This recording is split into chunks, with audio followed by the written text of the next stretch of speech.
Coming up on CarAdvice, Auto Design and Engineering, we talk to Holden Design Chief Richard Fallah to understand why Australia is punching above its weight following the closure of domestic manufacturing. 7-seat SUVs. We compare some of the most popular models in this segment to see what $60,000 will buy. From road to race, CarAdvice founder Alborz Fallah joins us to discuss what you need to do to take your first steps in motor racing.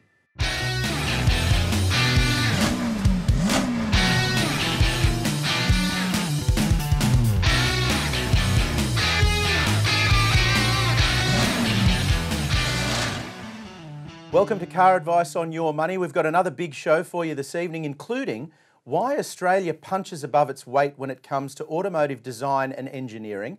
We'll take a close look at the best 7-seat SUVs around that crucial $60,000 mark and how to take your first steps in motor racing. Joining me at the desk to talk all things auto, Car Advice Senior Road Tester Paul Maric. Good evening. Trent, how are you? Back again, mate. I'm well, thank you very much. Straight up, let's have a look at this really interesting news story we saw recently pop up at caradvice.com, all to do with Israel banning internal combustion engines. This is huge news. We're talking about the plan to ban internal combustion car and truck sales by 2030, which is a massive move. That's tomorrow, really, in the overall scheme of things. It's just around the corner. Yeah, absolutely, and they're projecting that they'll then be able to sell 27,000 electric cars a year by 2022, and then the government will also fund the installation of over 1,000 charge points as well on the streets to give people accessible charging. So the question is, why are we so far behind in Australia? Seriously, I just don't understand this I don't stuff. get it either. And look, we've had this conversation before with local manufacturing. Holden and Ford locally, in terms of this kind of stuff, alternatives to internal combustion were nowhere in terms of development. If other countries, like Israel, can turn away from the internal combustion engine that quickly, it's 2018 now, if they can turn around by 2030 and say no more internal combustion, they're right on it. We know countries like Norway have really moved towards an electric future. It's a huge step to make in such a short space of time, and to completely go and do a 180, it's a big deal, and you're right, we're a long way behind the 8 ball.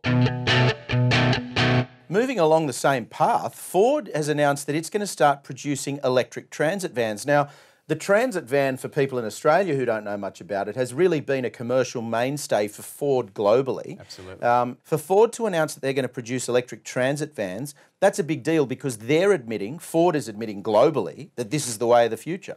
You know, this type of thing works really well in the back-to-base model. So if you've got a base where you've got, let's say, a whole bunch of courier vans and they go out to the suburbs to deliver things each day and they come back and then charge at night, this is the ideal solution. And it's industries like this where you have these vans doing low speeds, emitting a lot of bad things into the environment that will really step it up. And we're talking about a van here that's actually pretty impressive in terms of its power output, 90 kilowatts of power, 276 newton meters of torque. So it has enough with its payload to get things moving. And we really need this type of stuff. And a payload of over a tonne as well, so over 1,000 kilograms. And I think when viewers at home are hearing us talk about electric cars and talk about the issues of where there are problems with electric cars, that back to base that you mentioned there is the really important one, because say we know that this transit has a 500 kilometre range, for argument's sake. If we know that the courier who's using that van through the day, because his company knows where he has to go and the route that he's taking, is going to do 400 kilometres. You've got no range anxiety, you've got 100 kilometres left in reserve, nothing to worry about.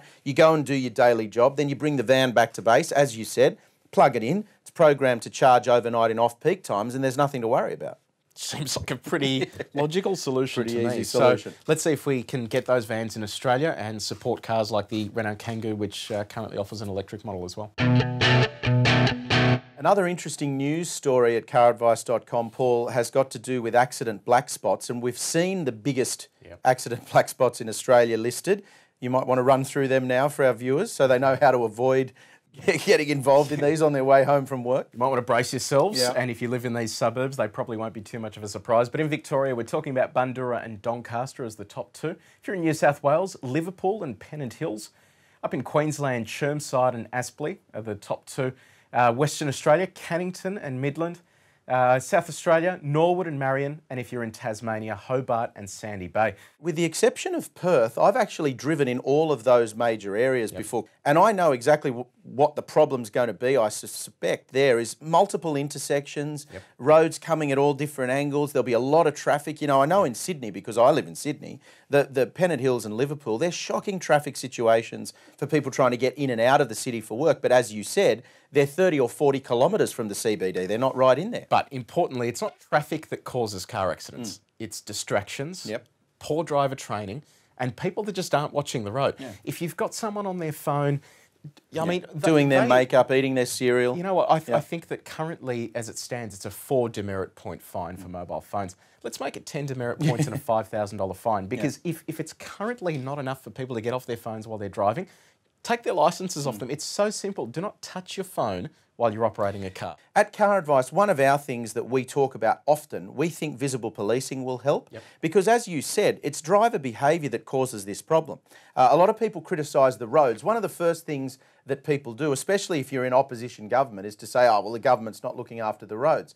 I'd argue that the road surface has got nothing to do with it. Because if you're driving... Slow down. Exactly. If you're driving on a potholed road, or there's a gravel section of road, or the surfacing is bad, slow down. If it's foggy or there's zero visibility, slow down. It's not rocket science, and it's not just about the speed limit or adhering to the road rules. It's about using common sense within those road rules. And common sense is about not using your phone and not messing around and being distracted. And I think that's a common thing here. Viewers could be forgiven for thinking that we're chained to the desk here. We're never let off the leash. Yeah, it feels like it sometimes, doesn't it? However, that's not the case. We do get let off the leash sometimes. And you recently had the opportunity to talk to the guy responsible for this incredible thing. It's General Motors Holden Design Director Richard Fallah, and here is part 1 of our interview with him. Richard Fallah, you're the Design Director of GM Australia Design. Tell us, what is GM Australia Design? What do you guys do here? Yeah, right. Well, historically we've been known as Holden Design, designing Holdens for many, many decades. In recent years, we've become GM Australia Design as one of the many studios that belongs to the global GM network. So that means Holdens aren't the only thing you design here. You're actually doing things that will appear in markets literally all over the world. And frankly, we always have. Predominantly Holdens over the years, but for the last 10, 15 years in particular, we've been designing for all the GM brands. Chevrolet, Buick, GMC, Cadillac, the whole lot. What are some of the cars that you've designed here in Australia that have made it into production around the world? There's quite a few, actually. The Commodore itself was sold in every other continent except Antarctica at one point. Other examples on the road right now, like the little Barina, is sold as a Chevy in other markets. There are cars in China running around it. We've designed this studio here. Lots of examples, actually. For people that don't really understand the design process, is it just one person that's tasked with putting that together, or is it a team effort? It's always a team effort, really. Anything we do in here requires multiple skill levels in different aspects. Certainly, the designer will take the lead on it, and it's their vision that they want to execute, but lots of people have an input into it, the technical side, the modelling, the validation, all of it. And we have 150 people in this department, and most of them will touch every project. There was a bit of controversy when Commodore was launched. A lot of people said, you know, it's not the Commodore they know, but we know, based on driving it, that it is actually a really impressive car. And a lot of people don't really understand that that car had a lot of Australian engineering input, but also a lot of Australian design input. Back at the start of that project, what kind of things did you guys input into that that have made it to the final product? Well, any car that becomes a global car for General Motors has inputs from all the stakeholders. And we were quite an important one because of our volumes were quite high. For example, we drove in the V6 all-wheel drive system for the powertrain. In other markets, they only use the Turbo 4. But for this market, we felt it needed the rear wheel spinning as well in certain models, and the V6 we're all very familiar with. Some of the packaging and styling aspects that needed to suit our environment. So the whole process is iterative. Opel was charged with the responsibility of designing the vehicle, but with everyone's input, you come to a consensus and it becomes a global car. How long does that process actually take, and where does it all begin for a new car? Well, a new car program will take usually around 4 years these days. It used to be around 5, it's compressing all the time. And that's the most important aspect of the technology we use to design cars. The whole idea is to get to market faster. And the reason for that is that the technology and the trends and the styling is more current by the time you hit the market. So 4 years is a long time. And if I were to ask you or another person on the street right now, what car would you like in the future? Most of their thinking is going to be based on cars on the road already, which were designed 5 years ago. So our job is to look into the future and predict trends in the automotive space. So really, I mean, the cars that we drive today are really trends that were trendy 4 or 5 years ago. How do you actually do that? I mean, it's such a hard thing because you have to take a punt really and hope that it's something that works when the car comes out. Well, you're right, those trends are 4 or 5 years old, but only in the minds of all the automotive designers around the world, because no one else has yet seen it. So they all come out at the same time. And people often ask, well, why do they look similar?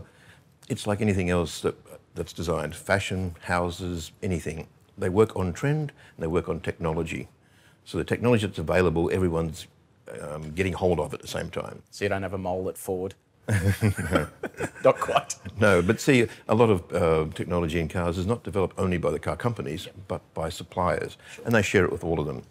And of course, if there's any one single aspect that affects the styling of a car the most, it's safety. Yeah. These days we have very, very strict safety regulations, as we should. But back in the 50s and 60s, it was more about style and wafer-thin pillars, and it doesn't stack up today. So you talk about safety there. I'm sure you have a lot of interaction with engineers. I guess you call them the fun police, because when you create something nice and cool looking, they go, well, that isn't going to work for cooling or for some other aspect. Is it a delicate balance between design and engineering? Sure. Automotive design is all about conflicting objectives. Yep. Someone wants to make it cheaper, lighter, more efficient.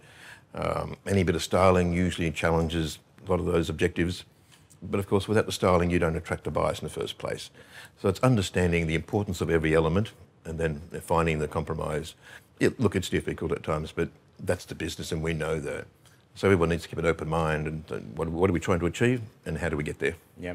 You mentioned before about cutting timelines, and we've got this cool technology behind us, the virtual reality setup. How do you use things like this to actually limit the amount of time you have to spend communicating with your other design officers? Yeah, look, this has been a revelation in terms of designing. We can use the headsets now to simulate the environment that we're designing. So before we even make many clay models or even hard models that are decorated, we can apply the textures and the colours and all sorts of things to the interiors and exteriors of the vehicle in terms of design. And then we can walk around it or sit in it and move our heads around. And at the same time, we can send the information across to North America or some other studio in the world. They can be seeing exactly the same information and we can see what they're seeing and we can have that conversation. So it saves a lot of time. Anything that speeds up decisions is a good thing. Exactly. You talked about clay models. Behind us here we have what looks like a car that needs a paint job, but it's actually clay, and designers use something like that to give people an impression, and certainly your seniors who are signing off on things, what this car will look like. How does that process take place? Right. Well, yes, we still use clay modelers, and it's the right medium because it's something that we can keep changing. Now, our job is to explore designs. So we don't go straight from a sketch to a final design. We have to iterate, we have to develop. So we might start with a scale model, let's say about 30% of actual size, and we can spit those out in every 3 weeks or so. A large car like this will take months to develop. So we'll scan the scale models that we like and mill them out full size. And then the clay models and the designers get onto it again and to start to refine the surfaces. And this will take more months until all the highlights and all the shapes and things look just right. At the same time, we're sharing this information with the engineering and manufacturing people to make sure it can be made. So it is indeed iterative. Yeah, I mean, it's an incredible process because we had a top secret first look at the new Commodore quite some time before it was even revealed overseas. And it's something that you guys were working on here and also developing as it went. What happens with these clay models when they're done? I mean, we've seen here in the foyer that some of them are retained for display purposes, but do they live on in any other form? Yeah, we recycle them. They're very expensive. It's a bit of a misnomer to call it a clay model entirely. It's actually a very rigid steel armature underneath. And then there's timber and polystyrene to take up the mass. And it's only the last few inches, which is a high-tech modelling clay. It's more like a sophisticated plasticine. Right. But it's high-tech stuff. And we can recycle them because these products here would probably cost a few $100,000. What do you reckon? Coolest job in the world? Yeah, just about. It's not too bad. Yeah, absolutely. Some fantastic insight there. Yeah. Really interesting. And we will have part 2 next week. Paul, you know the best thing about a CarAdvice mega test? Tell me. It's when someone else does it.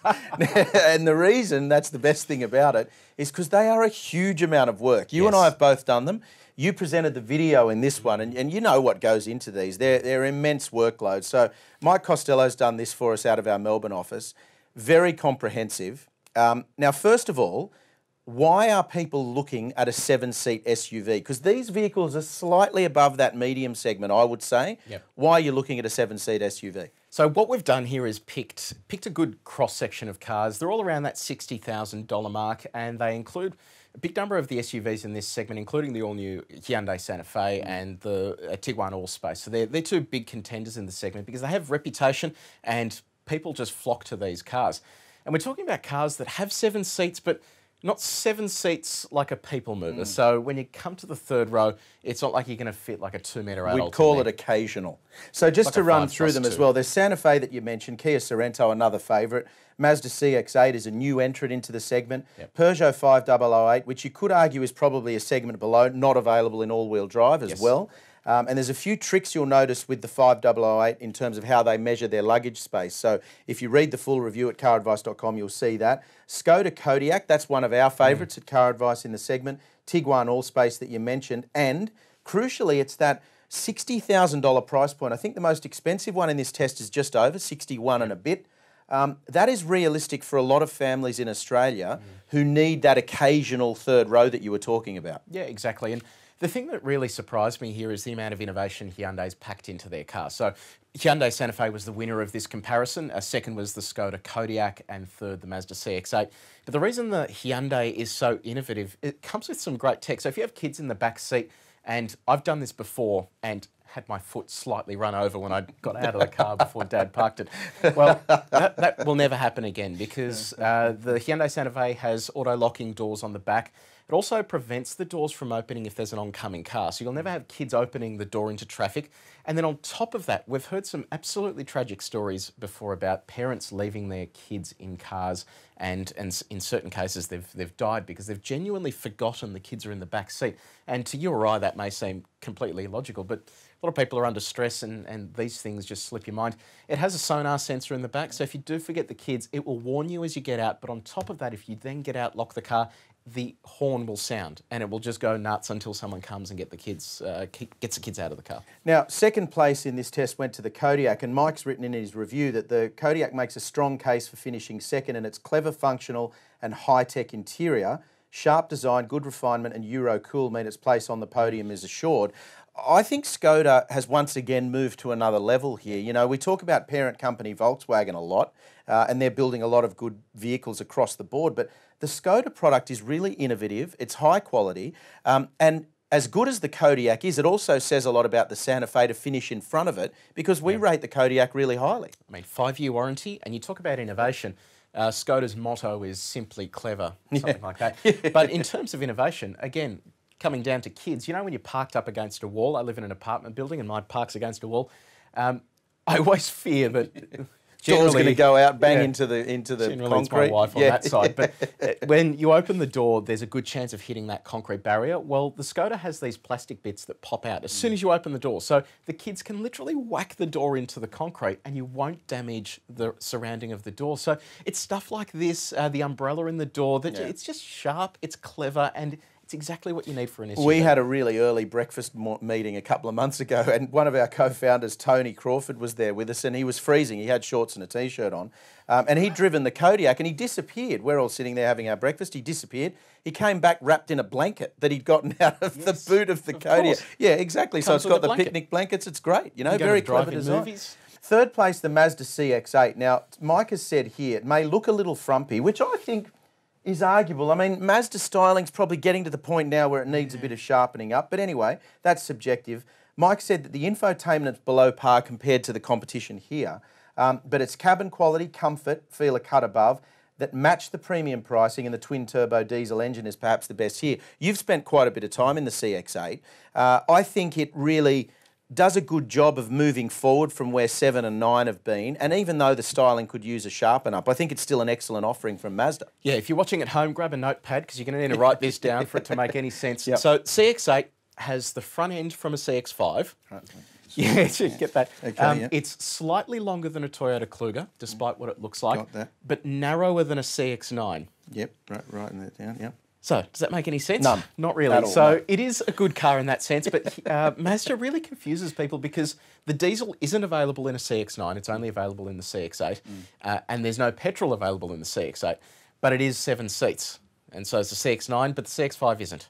So, mind blown there. But it is a good car. It has so much torque from the engine. You get on the throttle for overtaking and stuff like that. It is an absolute rocket ship. Has plenty of room inside. And again, the build quality feels really good. But the only downside is that you have your entry level all the way down here. And then the top spec that we were driving, it's a big jump up. It Starts to get expensive. Yeah, a lot of these cars have several grades between them. So that's where it falls apart a little bit in terms of pricing and specification. I think the most interesting thing about this segment is that this kind of vehicle now has replaced the large sedan really as the default family vehicle for people in Australia. And what we'd like to hear from you, if you can let us know, is if you're buying a 3-row SUV, how often do you use that third row? Because that's a bone of contention. So email us, let us know, tell us exactly how often you use that third row and whether it's a deciding factor when you go to buy an SUV in this segment. Australians love motorsport, and if you stay tuned to CarAdvice.com, you will have seen that we've been running a Road to Race series, officially endorsed by CarAdvice. And since we started running that series, we've had a lot of reader questions about getting involved in motorsport. CarAdvice founder Alborz Fallah joins us at the desk. Can you tell us a little bit about your entry into this type of motorsport? We all sort of sat around and thought, what if we come up with a budget of 100K? What can we get and what can we do with it? So we ended up with a Lotus, mate, a Lotus Elise, and we've entered into Targa, and it's been fantastic. It's been such an amazing journey. And I think also, too, the other thing that people may not realise, because this could be intimidating for a lot of people, you know, you want to get involved, but you don't know actually what's involved once you get started. We went with the Lotus, which is imported by Simply Sports Cars into Australia because of the support that they offer once you buy the vehicle. Absolutely. Basically, this car comes ready to race. So you buy it, you can take it straight to the track, or you can do a Targa event. And they sort of come along with you, particularly for Targa. They've got a whole support crew that are between stages, end of the day, beginning of the day. They do everything. So you basically show up, drive, and go home. It's an amazing way of doing it. So we talk about Targa. To me, I think of some pretty famous Targa events, some pretty famous crashes as well. But it's expensive not, crashes. It's not that daring if you don't need it to be. And you've got different categories of Targa, right, that you can do? Absolutely. So if you've never done Targa before, I'd highly recommend doing the tour, which is sort of basically you show up and it's not timed, so it's not super competitive, but you can go as fast as you want up to 130. And that might You don't need to go much faster, do you? Absolutely, that might sound slow, but it's actually not, because most Yeah. of these roads you'll be struggling to go 130. And you've recently done a road rally in Victoria, but we're talking about a $100,000 budget for a Lotus Elise here, but you don't have to spend that much money on a car, do you? No, exactly. And we always rave about the Hyundai i30N, Yeah. but I thought I'd better use the i30N given how much we talk about it. And I did the Australian Tarmac Rally Championship, the touring stage there. And I was blown away because I was expecting it to be intimidating and really hard to do, but there were everyday people there. And the best part is Hyundai covers you for non-timed events in terms of warranty. And it was just a good fun day out. And that's an affordable event. Obviously, when you step up to Targa, it's a little bit more expensive. What sort of costs are we talking about here? Look, for the tour, you're probably looking around 5,000, not including the transport of the car. But when you step up into GD Sport Trophy, which is, I guess, one of the first entries into proper competition, which is what I'm doing at Targa High Country soon, you're probably going to add another couple of $1,000s to that for the entry cost. What does that include, though, the price? Pretty much everything. And that's for two people? That's for two people. I noticed as well, you've said, so 5,500 give or take for the event you did in Queensland. The Targa High Country in Mount Buller is coming up. That'll be a little bit less. But basically what we're going to do, for viewers who don't understand how it all works, we're going to transport our Lotus down there. Yep. So we're going to get the car to the event. We have a car trailer and we have tow vehicles, so you would need to get your head around that. But once you're there, that 4,500 give or take covers everything you need for the event. Everything. And honestly, getting your car down there, it'll probably cost you about $1,200 on a transport. It's not that complicated. So if you've never done one, definitely do a tour. You'll love it. Okay, I've got a prominent question here. So I've got my Lotus. I've spent a whole bucket of cash on it. I go do some racing in it. What happens to the components, the wear and tear, and the warranty as well? Like, is any of this stuff affected or included. The only thing that's worn out is a bit of tyres and brake pads. And an ego sometimes. And an ego, yeah, that's right. But that's the driver, not the car. But I guess in other cars, you will wear out a lot more components. Cars that aren't probably designed to be under high stress the whole time. It's worth thinking about that, right? It's definitely worth thinking about it. But as you know, like you were saying before, if you buy a $30,000 car and end up having to spend 10 grand on it, that's still cheaper. Yeah. So you don't have to have a $100,000 budget. Well, like I said at the beginning, everybody loves racing in Australia, and we'd love to hear from you if you're taking your vehicle on any of these tarmac rallies. We love your feedback, and we'd love to know how you're using your car, whether it's on a racetrack or in a rally. We've had another jam-packed show this evening, so join us again next week on Your Money at 8:30 on Wednesday night.